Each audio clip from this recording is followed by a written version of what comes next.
Well,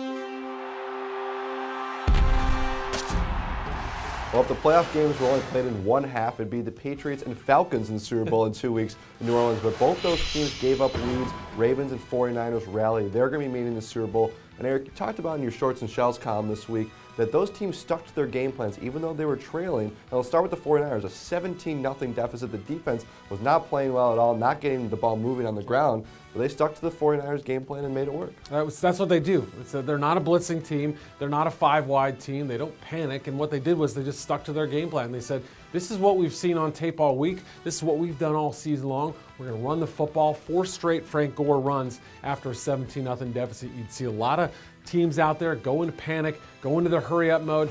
They figure, we're going to get our opportunities in the second half for that. They know how quickly games can change. They saw the Falcons the week before, 20-0 lead. They blew it against the Seahawks. They figured we're going to stick to what we do best. It was a brilliant drive, probably their best drive of the game, made it 17-7. All of a sudden it was a game again, really quieted that crowd. So I thought that was huge for them as far as just getting back into the game, not changing anything that got them to that point. And, they never really continued to get great pressure on Matt Ryan as the game went along. The defense just played better overall. Yeah, I thought they got a little bit in his face. I mean, it was more about, moving those offensive linemen back, changing his spots a little bit. It wasn't always about sacks. They changed his arm angle a couple times.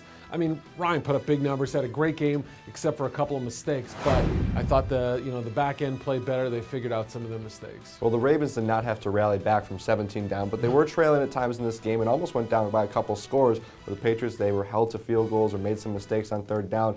Baltimore could not move the ball at all in the first half of the year.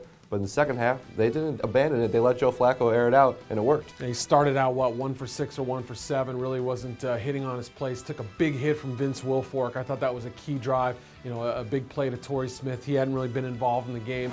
They were patient. They stuck with it. I mean, a different approach being down 17-0 like the 49ers were, but they stuck to their game plan. And I think it's so important, especially for a play caller like Jim Caldwell, guy who hasn't called more than half a dozen games so far in his career. I thought he did a really nice job of sticking to the plan that they came up with during the week. Now, he got away from it a little bit, about 8 minutes to go. Probably should have run the ball there, didn't run time off. But other than that one series, I thought Caldwell and Flacco were outstanding on Sunday. Yeah, clearly at halftime, the adjustments were made. They figured things out, was able to get the wide receivers open. Yep. Flacco was able to make the big throws and get Baltimore to the Super Bowl. For all the analysis of the conference championships on Sunday, head to our website at ProFootballWeekly.com.